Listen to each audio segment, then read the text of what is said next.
Primeau fan.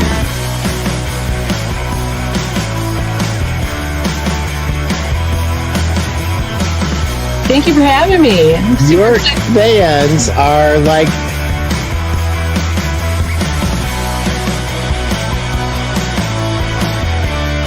what an honor to be here, Pete. You're a legend. You're a rock star. I'm a legend in my own mind, said my wife. If I can do it, anybody can do it.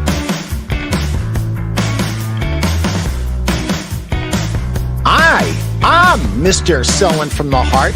What's this guy, Larry Levine, going to teach me about selling from the heart? You are one of the most generous and authentic people around. And I think that's why you and your show are so attractive to people.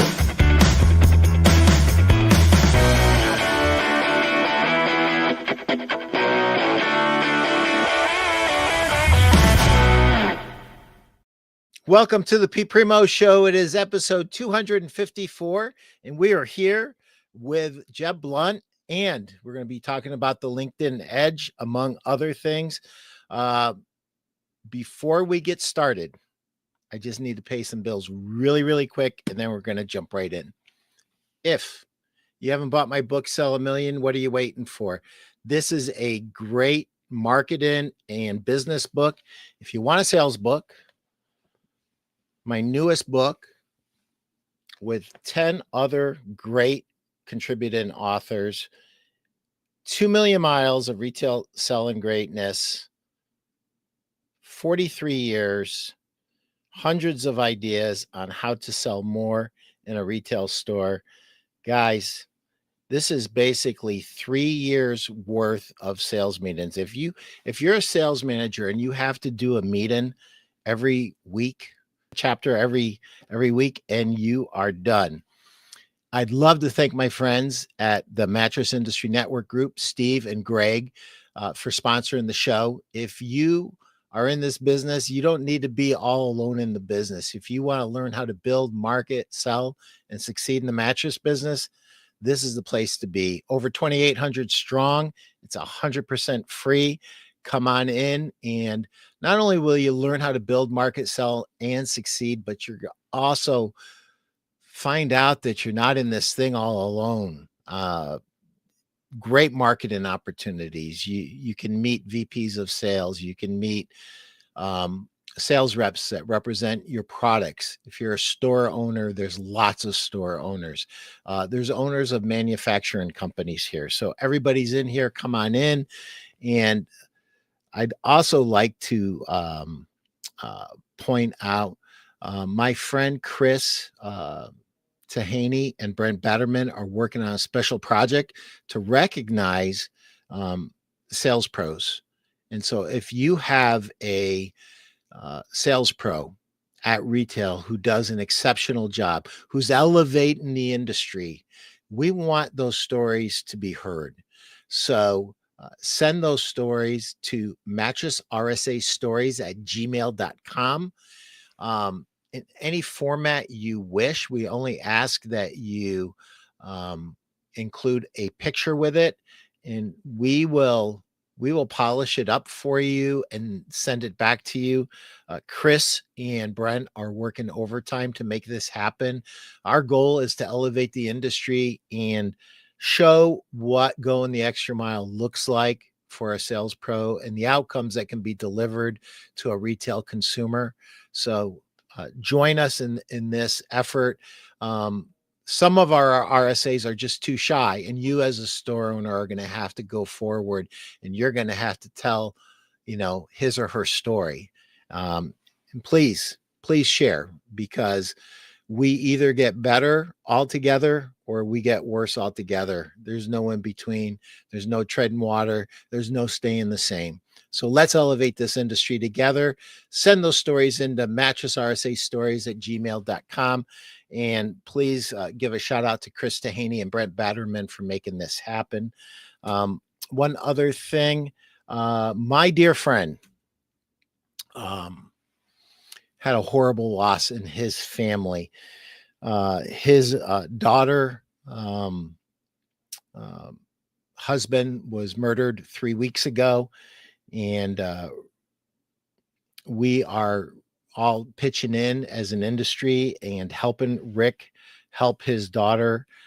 She has another baby on the way. So 4 children and his daughter are dependent on you. Chris will go ahead and put that up whenever he gets a chance. So guys and gals, I've been on all sides of this. I've been doing this for, it'll be 44 years in January. And there have been times where, you know, if somebody needed some help, maybe I could only give $5. And there's times like today where I'm blessed and I can give more. So give whatever you can to help this family that's in need. And without a further ado, let's get this party started. Jeb, welcome to the show. Hey, thanks for having me on, Pete. It's nice to see you again. Great to see you. And I'm excited to see you in Vegas at Outbound. Is it November, next November? Next November. Yeah, I can't wait. It's a great property. Red Rock is amazing. And this year we've added a full day leadership conference onto the back end of Outbound. And what I'm really happy to tell you is that conference is, I mean, the leadership specific tickets are selling out, which is amazing to see that many sold so early. But yeah, this is a big deal. I can't wait to see you there. And our last Outbound was the best one we've ever had, and I expect this one to be even better. They're always better. This will be my 3rd one. I beat myself that I didn't start earlier. Guys, I'm just, you know, so Jeb, a little inside baseball. Our primary audience is store owners, but along the way, my biggest audience, believe it or not, is VPs of sales for other companies and sales reps for that actually compete against me. So I think they're actually just trying to see what I'm up to. But guys, if you're in this business and you're serious about being in this business, you're not going to Outbound. You're just cheating yourself. For you VPs of sales, and you can bring a team of guys and gals to get better, Outbound is the place to go. It's been my secret sauce for the last few years, and I can't recommend it highly enough. It's just an amazing event with amazing speakers and amazing energy. And I'm going to say this, you know, during COVID, you know, we all did the virtual thing, and Jeb wrote a couple great books on not only selling in that situation, but also training in that situation. And there's something different. It's palpable. You can feel it when you walk in. When you walk into Outbound, it is like you are being like transported into another dimension.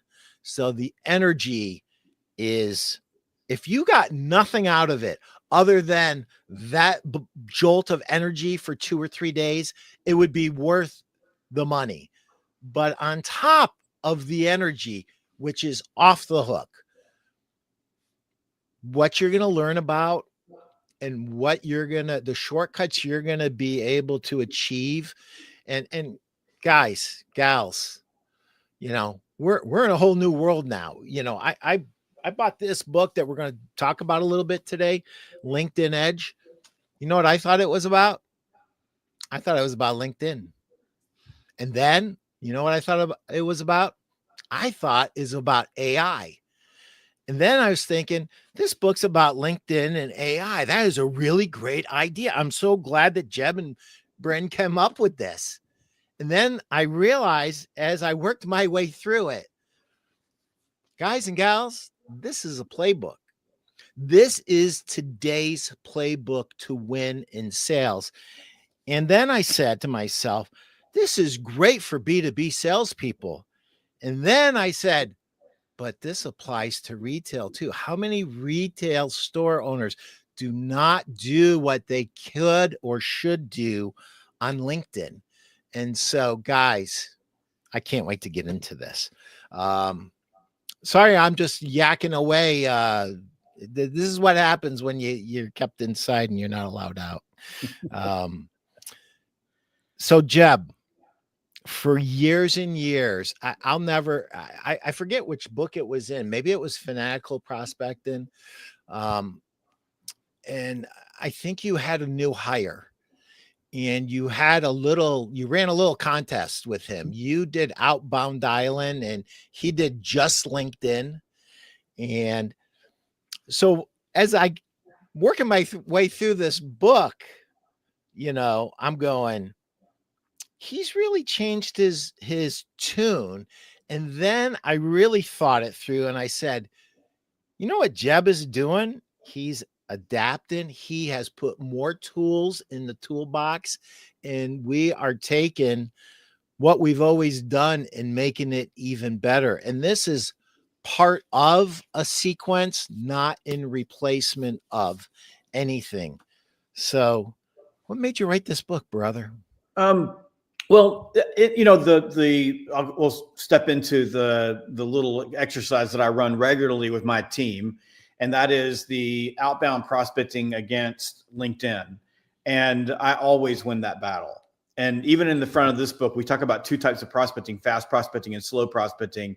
And fast prospecting is the work that every salesperson has to do every single day to fill up the pipeline. And by the way, that includes, if you're in retail, following up on leads that come in, and you're in pure B2B, sometimes you got to go make those leads happen, but you still have to do those things. So when it comes to filling up the pipeline fast, using the phone or knocking on doors, I will win with using the phone and knocking on doors over someone who is pure LinkedIn every day of the week. And I illustrate this with another example of the same exercise in this book. But when you think about fast prospecting and slow prospecting, fast prospecting happens when you have a pipe that needs to be filled up now. And having empty pipe is like walking around with not enough oxygen to breathe. All you want to do is take a breath. If you have an empty pipe, all you need to do, all you desire to do is get something in the pipeline. But if we think about the slow prospecting aspect of this, slow prospecting is the long game. So slow prospecting is the process of building relationships or identifying future buying windows, or in some cases, creating buying windows with your actions. It's the process of building out a network. It's a process of leveraging a tool like LinkedIn, which is the largest business networking tool on the planet, and also self-updating. So all the information there is being updated on a dynamic basis. So slow prospecting is the long game of prospecting, where you're doing all of the things that you need to do to create a level of familiarity, to build relationships, to qualify future opportunities, to identify future buying windows, to multi-thread those relationships inside organizations, so that when the time is right, you're the natural choice for that business. And the problem that we've had, Pete, over the years, and why my name gets thrown into this, is because I'm just a realist. I tell you the truth, and I've always told the truth. I believe there's no black and white. I believe that sales is a probability game, that everything that we do in sales has a probability of winning and losing. And it's a choice we have to make, is what's going to give us the highest probability of getting our desired outcome. So in a situation where I need to fill the pipe now, I promise you that picking up the phone and talking with someone is going to fill up the pipe way faster than hanging out on LinkedIn. That doesn't mean that LinkedIn can't assist that process, and we give you the tools for how that happens. It doesn't mean that it's not part of a fast prospecting system. It's just, if you are a black and white person, it's not going to work. And that's what happens. I'm just telling you the truth. The truth is that. So the debate has been zero sum. Either it's no cold calling, no outbound prospecting, that's dead, use LinkedIn, or LinkedIn is stupid. And I hear leaders say that too. I don't want my people on LinkedIn, and LinkedIn's not going to work. And sadly, what gets messed up is people throw me in there because I'm the fanatical prospect. Then they go, well, Jeb says you shouldn't use LinkedIn. That's not true. If you hang out on LinkedIn long enough, you know that I'm there every single day, all the time. And I've got stories in the book that prove that. But here's the real truth in this world. I haven't really adapted or changed or anything. I've been a LinkedIn junkie for a very long time. What has changed is that it's getting more and more difficult to get attention from people, just because there's just so much noise in the world. So we really do need to lean more into prospecting sequences that leverage both fast and slow tools, we really do need to start thinking about playing the long game. And we do need to understand that at the intersection of fast prospecting and slow prospecting, you can make a lot of money. And that's really the core message of this book. You know, it's really interesting because that is happening B2B. There is no doubt that it's taken longer. It's more complicated. There's more touches. You have to do more intel up front than ever before, or you're gonna even make it take longer. But the same thing's happening at retail as well. Same thing, same exact thing is happening.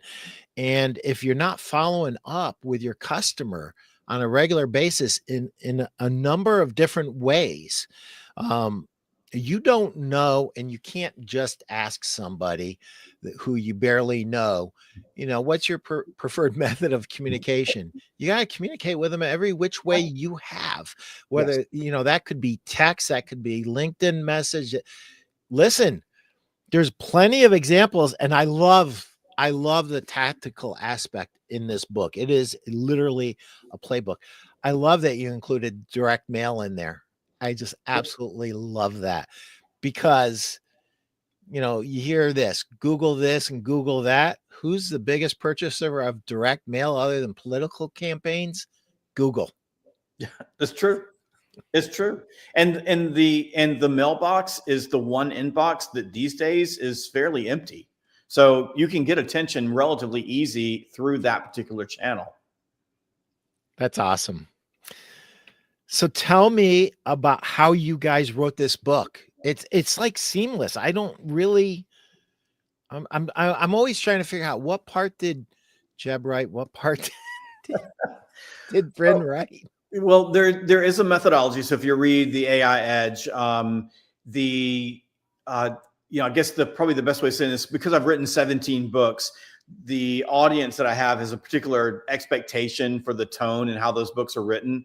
So in the collaboration process, I work with Bryn to get all of the information together, and then she's writing, and then typically I'm coming behind and I am organizing the book and the language and the way it's written so that it's got that Jeb Blount style that kind of makes you feel like I'm sitting next to you reading it to you.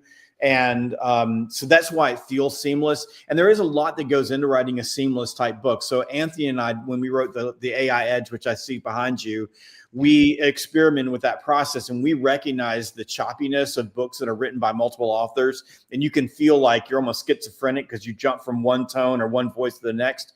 And we made a commitment in that it was going to be one voice. And so we carried that over to the LinkedIn Edge, which is almost a sequel to the AI Edge, if you think about it. We carried that over, and it's got that same message. Yeah, it's been the first book I ever wrote. I ever read of yours was this one that's sandwiched towards the bottom. People Buy You. Yes. And I'm like, this guy gets it. This guy gets it. And then I had seen you on LinkedIn, and then I saw that book. And from there on, I've been a absolute junkie, Jeb Blount junkie. When you guys, are going back and forth and you're creating this book, more than so many books I've seen, it blends the why with the strategy, but then there is like just rock solid action steps. Do this, do that. Here's your tactical implementation steps. It seems like over time you've evolved from theory, strategy, and implementation. It seems like you're trying to help us more in the implementation phase than you might have earlier on. And is that based on feedback is my question. I'm just being really selfish here. Yeah, no, I don't think there's any, I haven't gotten any feedback that way. I think some books like a Sales EQ, which is much more a a book around emotional intelligence selling, and it is tactical in some places. But that book is really meant to build out a set of soft skills that don't necessarily lend themselves to like really particular tactics. Even though there are some specific tactics in that book, it's not necessarily a complete tactical book. But when you're using a platform like LinkedIn or the AI Edge, and we'll have another edition of the AI Edge coming out sometime in the next 18 months, and that will be even more tactical because AI has evolved, and we're waiting until we can get to a point where it's evolved enough where it makes sense to produce the next book in that series. But there are some things that really lend themselves to that. But if you go back to fanatical prospecting and look at, say, for example, the telephone prospecting chapter, it's highly tactical. Do these things. Here's the framework. Oh, yeah. And we'll have the 10th anniversary edition of Fanatical Prospecting coming out sometime in the next year or so. And that book will be even more tactical because we're adding in additional frameworks, additional channels, really getting deeper into sequencing. The book itself will feel like the same book. It'll have the same tone, but it's going to get much deeper. So, and if you go into Inked, for example, so in Inked, and the backside of Inked, the deal framework for negotiating is highly tactical. But I think the reason that the LinkedIn Edge feels the way it does, like a playbook, is that it's probably, of all the books that I've been a part of and written, it is the most step by step by step by step. And the downside of that is we don't know when LinkedIn's going to change some feature, and then all of a sudden the step by step is no longer valid. We feel like we picked the parts of LinkedIn that aren't likely to change. But if you go through, for example, the chapters in part 4 around building out your profile, honestly, I believe that that's a game changer. I think that entire section, even for me in writing the book, just realizing sometimes when you're writing a book, you're teaching yourself just how much I needed to do to get better at my LinkedIn game, even though I thought I was really good at my LinkedIn game. Those things really help. But I think that the tactical, it makes sense in some cases. And like in a book like People Buy You, it probably wouldn't make sense. People Buy You there's tactics in there. Smile when you walk into a room. I mean, if you're in retail, it's pretty simple, right? When a customer walks to the door, smile. And when I'm teaching retail, like, really tactical thing in retail is smile and ask them what's going on. Don't ask them, can you help them? Ask them what's going on. They didn't walk into your store if they didn't have something going on. And if you ask that question, they'll tell you, especially in high-end retail, which you're talking about, which this really matters in high-end retail. The things we're talking about in LinkedIn, primarily, Pete, because people have so many choices. If they're coming to see you, it's because they don't trust themselves to make that decision on their own. And they're looking for a relationship. They're looking for an experience, and building out your profile on a LinkedIn. And a lot of these lessons can be translated into Facebook or Insta or YouTube, but LinkedIn is just the greatest place for business people. All of that matters. So I guess in short, it wasn't a conscious decision as much it was a sort of a necessary decision because of the scope of the book and the type of book that we go highly tactical. But what I can tell you from the outset, Pete, my ultimate goal and objective when I got into this project with Bryn, and it was the conversation, our early debate or early conversations, the things that we talked about, was that I didn't want this to be just another social selling book. Social selling books have not traditionally done very well as booksellers, primarily because they go back to that black and white. Only do this, and then all your dreams will come true. And the people that are reading it go, that's just not reality. You can't only do this. You have to do all these things.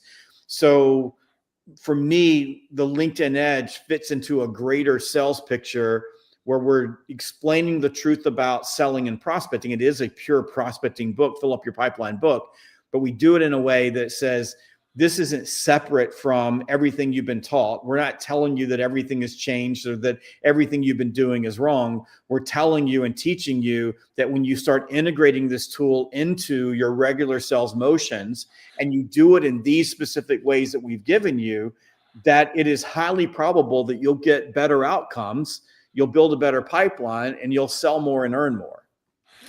So, do you mind if I just read a quick paragraph in this book? Sure. So, this is something I've been wrestling with. So, I'm 65 years old, and I've been asking myself, you know, how do we identify at retail consumers who don't have the confidence to make a buying decision? How do we rehab them to a place where they can confidently make a buying decision and feel good walking out of there? And whether it's a retail or a wholesale customer, this is the first time I've seen this. And if it's in one of your other books, I'm horribly embarrassed, but I don't think it is. It's at the top of page 233, and it's talking about Daniel Kahneman's paragraph about why people avoid making decisions. And it says organisms that place more urgency on avoiding threats than they did maximizing opportunities were more likely to pass on their genes. So over time, the prospect of losses has become a more powerful motivator on your behavior than the promise of gains. And that's like, I'm like, I wish I would have seen that like 40 years ago, man, because it's so good to understand that. I don't care what you sell, understanding that piece of psychology and how important. And I think it really points to something that's overarching. And that is people who don't even know you after being connected with you on LinkedIn, they feel like they've known you all of their life. Like they Yes. know you.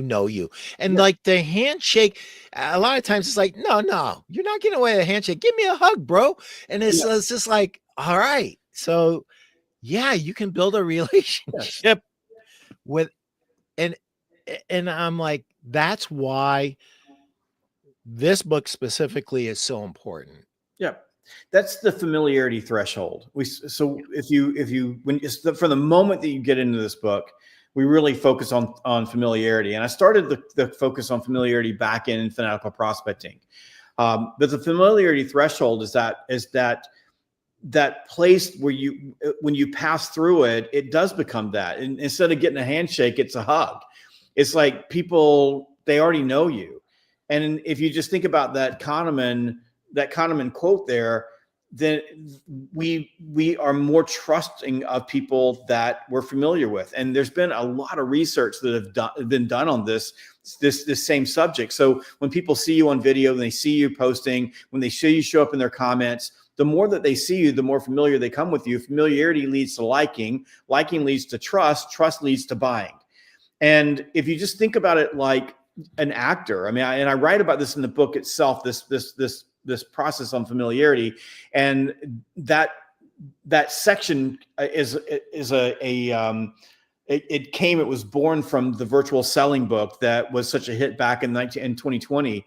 But if you go, for example, and you're watching TV and you see an actor, the first time you see them, they're not really that familiar to you. You probably don't know that you like them that much. But then when you see them in the next show, or then maybe in a movie, the more that you see them, the more that you like them, the more that anything that they're in, you're willing to trust and go watch. There's this comfort level that comes from that.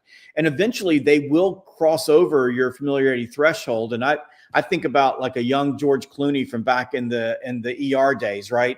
He was a good actor, but these days, if George Clooney's in anything, you're probably likely to watch it because you figure if he's in it, it's probably good. And that's the same thing that we want to happen. I want, when people see me in public, they want to get a book signed or they want to take a picture with me. You want that someone walks into your store, they go, "Hey, Pete, how you doing? I've been watching your show." If people, you make a phone call to them and they hear your name, and they go, I think I've heard your name before. And you go, "Yeah, I commented on one of your posts the other day. It was a great post." And they go, "Oh, great. Let's have a conversation." So you're leveraging LinkedIn. This is the long game to create that level of familiarity that allows you to cross over that threshold. And this is important, by the way, for the people that are listening. We have familiarity thresholds and familiarity peaks. So imagine that you are at a networking event or a holiday party, or you go meet some people and you don't know who they are. You're on an airplane or you're on a train or wherever, and you meet someone, you have a good conversation with them. Think outbound conference, you have a good conversation. At that moment, you are at a familiarity peak. And the thing that a lot of salespeople do, and I know this happens in high-end retail, is we allow that peak to pass. Time is not your friend in those situations. So at that familiarity peak, you want to send them a LinkedIn connection request. At that familiarity peak, you want to set up the next meeting. At that familiarity peak, you want to anchor your name, your likeness, the feeling that they had about you in that moment. And that would be like send them a thank you card, or, and that would be by mail, by the way, snail mail, following up with a text message. And one of the things that happens, and it happens in our training programs as we're training, especially in professional services, is there's a familiarity peak, but then the person doesn't take action, and they let 2 or 3 weeks go by, and then the moment's gone and they're almost starting all over again. So if you want to cross the familiarity threshold, begin with, if you get a familiarity peak, take advantage of it so that you can begin anchoring yourself with that person over the long haul, so that even if they're not in the market right now for what you sell, they will remember you. And when they are in the market, you're going to be on the top of their list. Yep. And any of my new store owners, depending on what study you want to listen to, you have 1 to 10% of the population in the market at any point in time for a mattress. Royal Bateman says, wow, I have multiple of your books on Audible. So you didn't even know you knew, but you know. I know. I was in the studio on Monday and Tuesday finishing up the LinkedIn Edge on audio.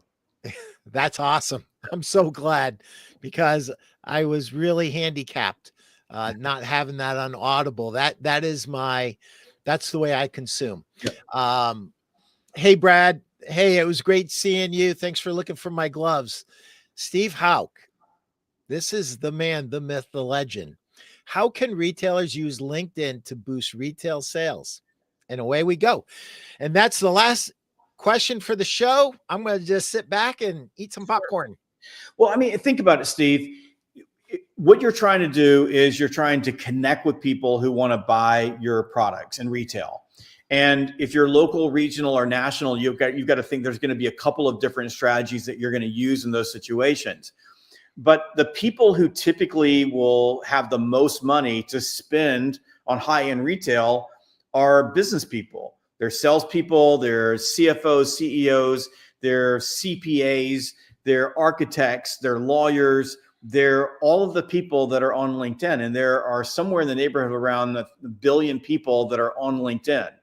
So if you start thinking about LinkedIn as a way to connect with people who are getting paychecks, who have money and are looking to buy things that you sell, LinkedIn's the best place for it. It is part of a complete process. And by the way, if you want to connect with someone like me, it's a great place to connect, because I'm typically not spending a lot of time on Facebook or Instagram. I have people on my team who are doing that for me, but I'm not spending a lot of time there. I'm spending a lot of time on LinkedIn because the people that I'm selling to are there as well. So what I would say to you is, as a retail business owner, I would start by making sure I've got a good LinkedIn page.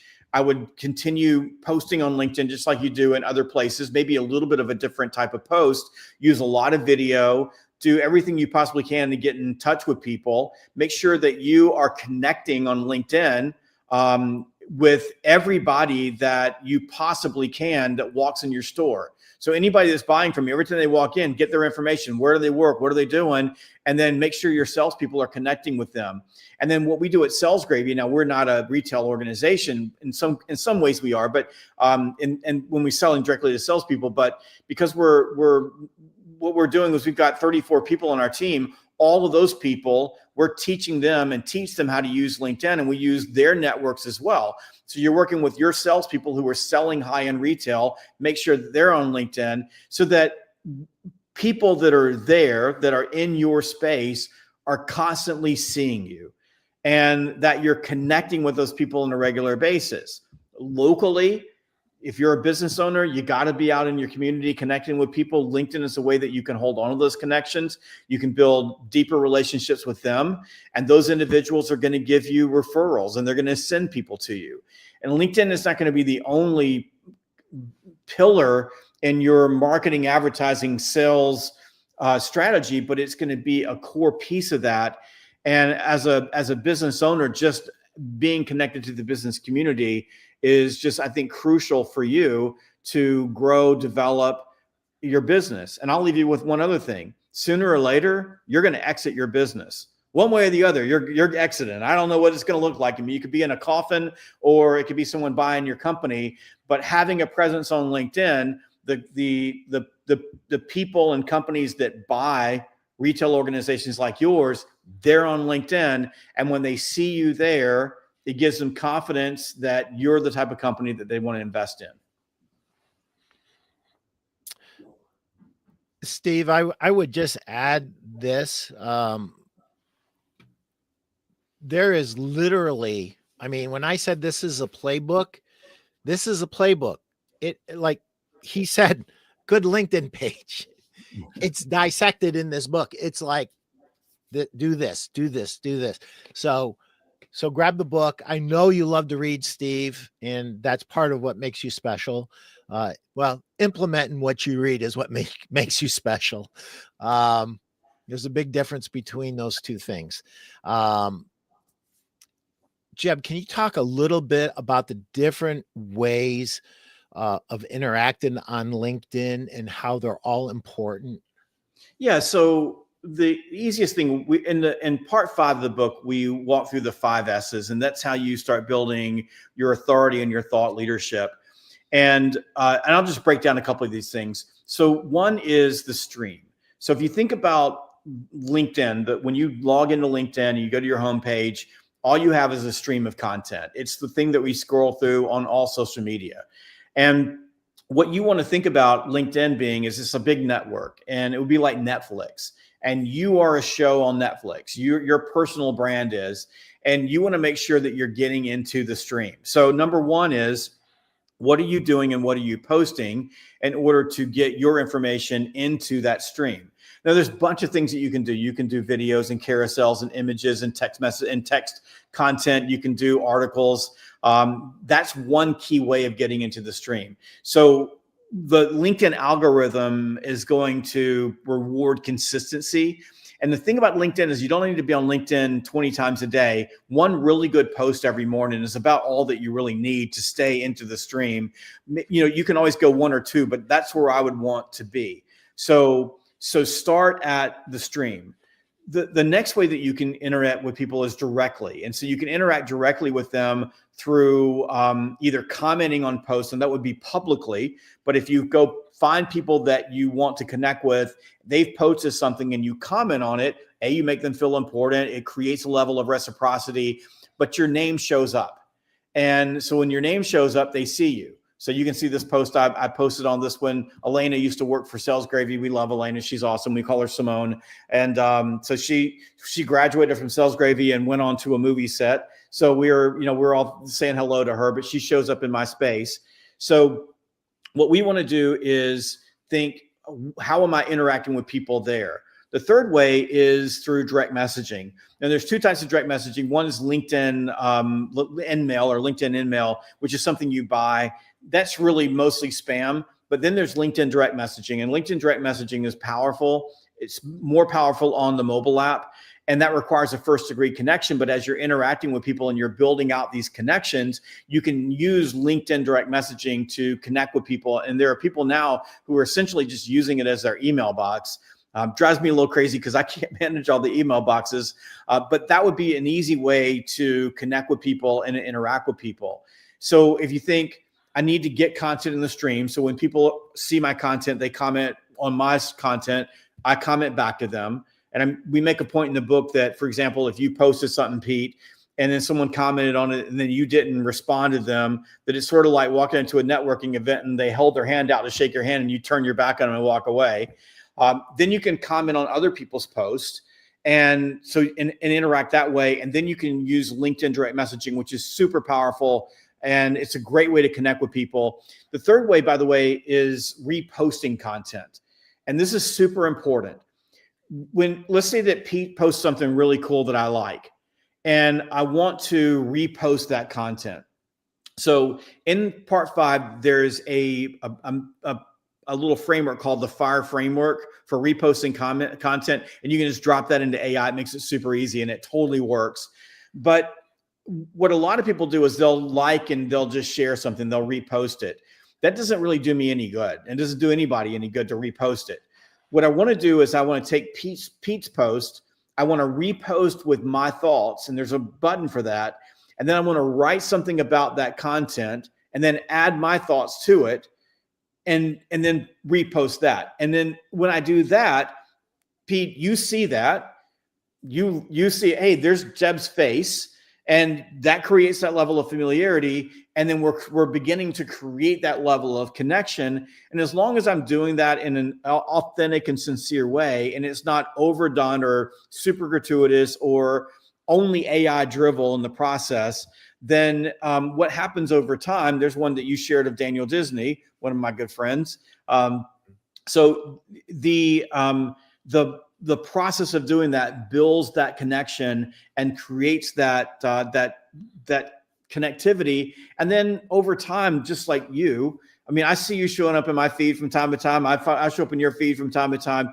And we just kind of, that connection remains solid until we see each other in person or in something like this. And I always love seeing your posts. So we maintain that relationship and that friendship over time through LinkedIn. Steve, you got any follow-ups for that? I think you got you got some homework to do. Great thoughts. Thank you, Jeb. Chris, you got anything else that are questions? No? Okay. Hey, everybody, we're live. So if you have a question for Jeb, now's the time. Now's the time to ask. Becky from Somerset, Kentucky. I just saw you, and thank you for the smoked deviled eggs and the bacon and the pickles. Hello, Pete. I just made some popcorn at the store if you need some more. She knows how to get to me. It's a food. Man. Thank you, Becky. Andy Freeman, just so that you know, Jeb, is an elite rep, one of the best in our industry.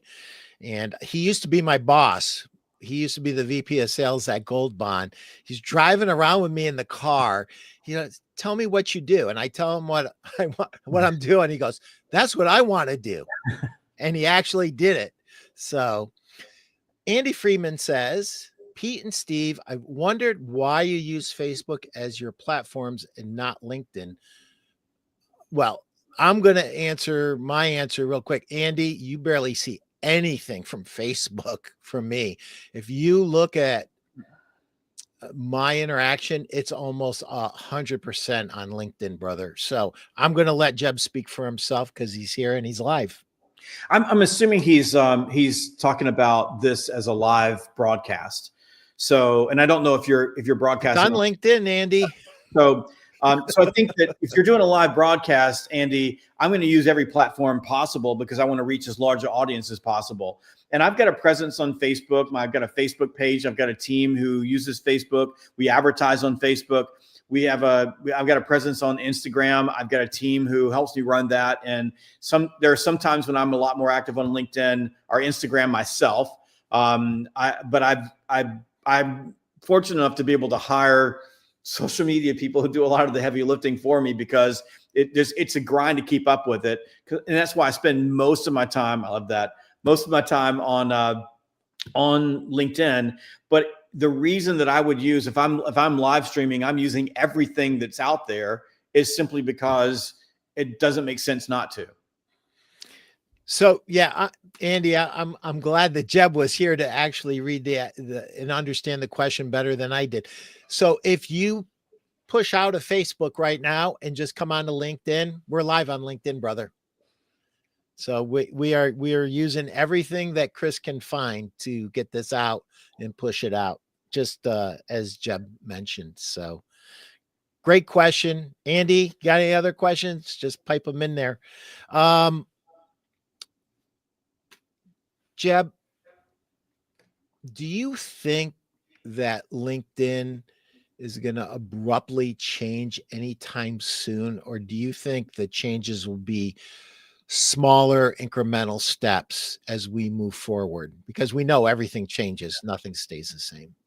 Abrupt would be an interesting word to use. I don't know. I can tell you that what you can see happening is that a few weeks back, LinkedIn went on this massive campaign, a marketing campaign that was all focused on video is the future of LinkedIn, and especially short form video. And they were doing, it was probably showing up in your feed as well. It was all promoted. It was promoted from their marketing team, and it's video, short form video, short form video, short form video. And as much as they've been, screaming about it, I haven't seen anything that's indicating to me that anything's changed. That I don't think that for the most part that everybody is shifted to a TikTok format. I don't see that that we're like experiencing a sudden, we're all moving into video. And LinkedIn's been funny about video. If you recall when LinkedIn came out with video and really allowed us to start putting up video, maybe like 5 years ago, you could put a video up and a video would get 100,000, 200,000 views without, it didn't have to be any good. And today you put a video up and, the algorithm doesn't reward it quite as much as it rewards other things like carousels. So it's kind of a typical thing for LinkedIn to say one thing and do another. And so I don't know that's changing, but that would have been, it looked to me like it was abrupt. But then as I started watching it, nothing really changed.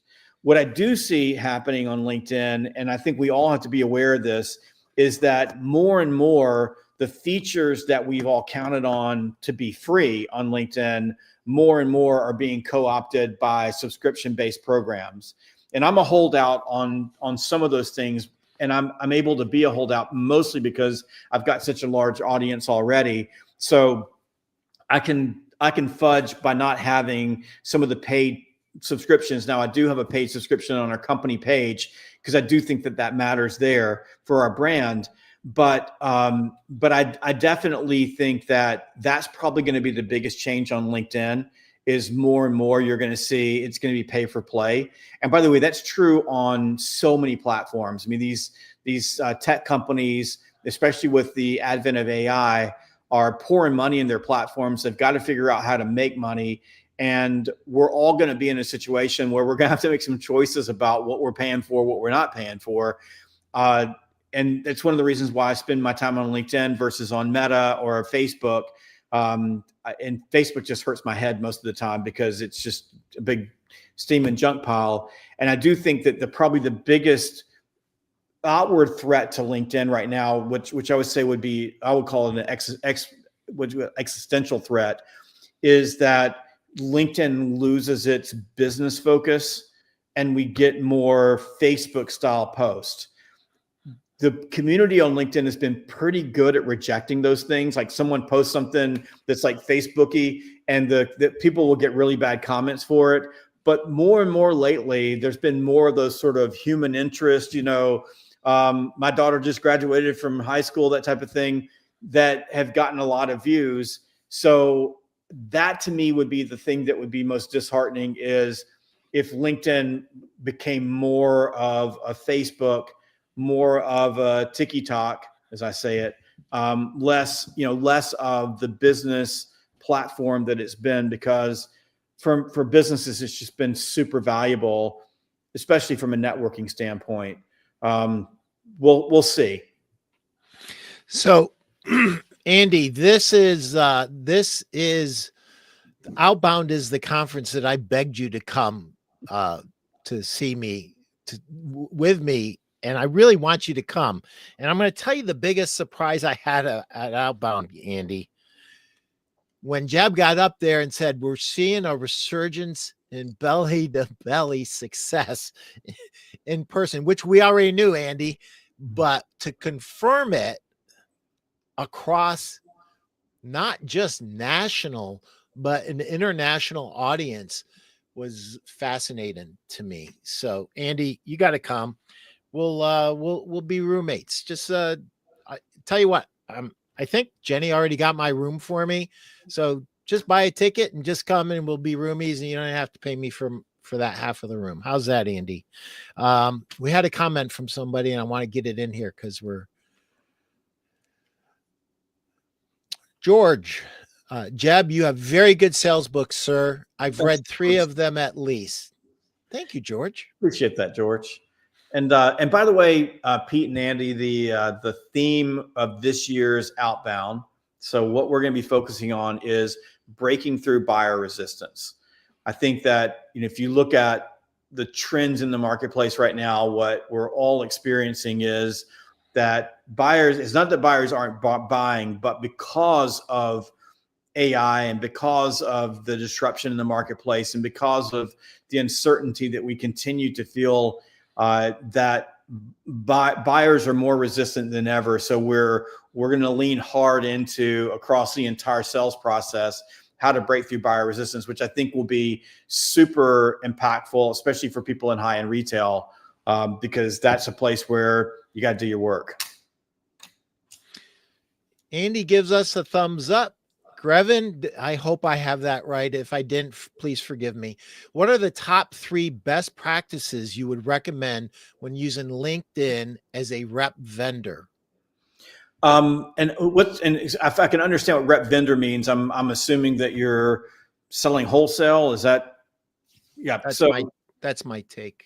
Yeah. So what I would tell you, I think we've already said this, but I would say number 1 is make sure that your profile, treat your profile like a landing page, like a web page, and think about LinkedIn as a giant search engine, essentially, that is searched by other search engines.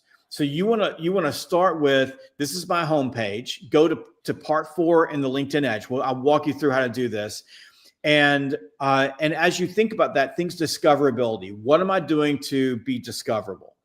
And then think about, like, you're just on my feature section right there, which is just, killer, because that allows you to create leads. It allows you to feature important events. In this case, I'm featuring a video on the LinkedIn Edge. People see those videos. So I would start there. Number 2 is you want to pay attention to your network. So 2 things there. You want to look at who you're letting into your network and who you are putting into your network. So in part 3 of the LinkedIn Edge, you'll learn a lot about how you're able to build out the right network and how to organize it, and the 5 types of people that you want in your network. So that network's going to matter, especially as a rep vendor, because that network then allows you to create that level of familiarity, to identify future buying windows, to keep up with people, to build your network, and then to begin to multi-thread, which means that you're building relationships with all of the people into the accounts that you're working. So I would start there. And then the third thing that I would want to do if I'm you and I'm using LinkedIn is I want to start leveraging my network for warm introductions or for referrals. And this is, again, we're going back to slow prospecting, but if you're a rep vendor and you're trying to get in as a wholesaler into other places, who do you know that can help you or introduce you to them so you can leverage someone else's familiarity to walk through another person's door? So you want to start with that, building out that core network. And I'm going to give you number 4. Number 4 is every day post something on LinkedIn. Get into the habit of being super consistent, because that's how you're going to get into the stream and stay in the stream. And then you can get into some deeper level strategies that we talk about in the book, how to stop the scroll. And there's additional content there on how to make yourself more searchable. So yeah, so Grevin, if you're in wholesale, I see, then you definitely want to really focus on your network and then expanding your network across all of the different type of accounts that you would sell into. And I would go to part 3 in LinkedIn Edge, just going to walk you through step by step, as Pete said, highly tactical on exactly what to do. both inbound into your network and outbound bringing other people into your network. Grevin, I swear to God, I am not on the payroll and I'm not getting a kickback. I would make sure you get to outbound. It's next year. It's the end of next year. It's in Vegas. It's going to be crazy good. Just find a way, move whatever you got to move and get there. You're not sold out yet, are you? Nope, we're not sold out. We got we do have limited tickets this year, so I think we have a little less than 200 tickets still available. Jeb, usually with the last 10 minutes, I say, is there a question I should have asked you that I didn't? But we only have 3 minutes left. So is there a question that I should have asked you that I didn't? I don't think so. I think you did a really nice job with the interview and the questions.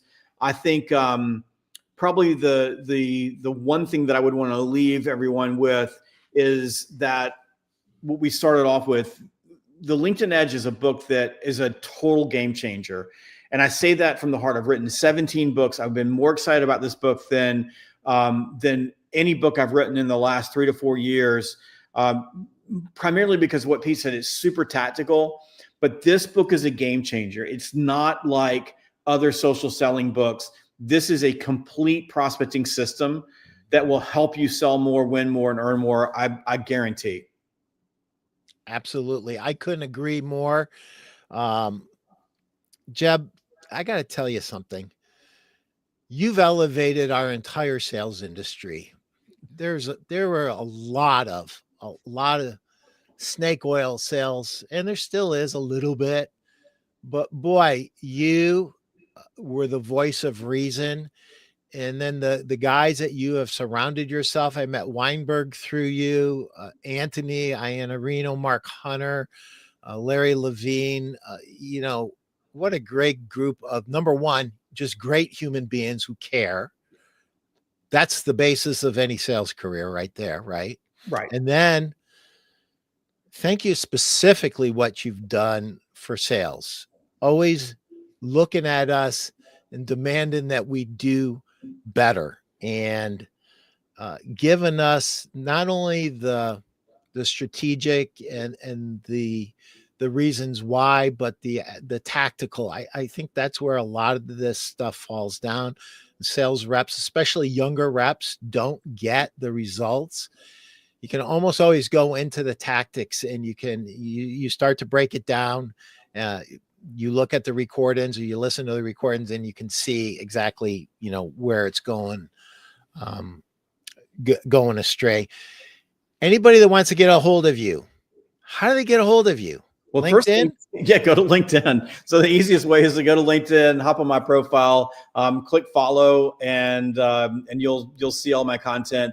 You can go to salesgravy.com. I'm there. The Sales Gravy podcast is out 3 times a week. You put up our YouTube at Sales Gravy pretty much everywhere, Instagram, and you can always connect with me. And I'm at jeb@salesgravy.com. Please don't spam me. But if you absolutely need to reach out and say hello to me, you can reach out with me there. I am not guaranteeing that I'm going to answer your email. I'm being straight with you. I get about 1,000 a day. But if you're particularly persistent and you're nice, then I'll probably respond to that. But those would be the best ways to get in touch with me. Go to salesgravy.com. Go to Sales Gravy University at learn.salesgravy.com. Amazing stuff there.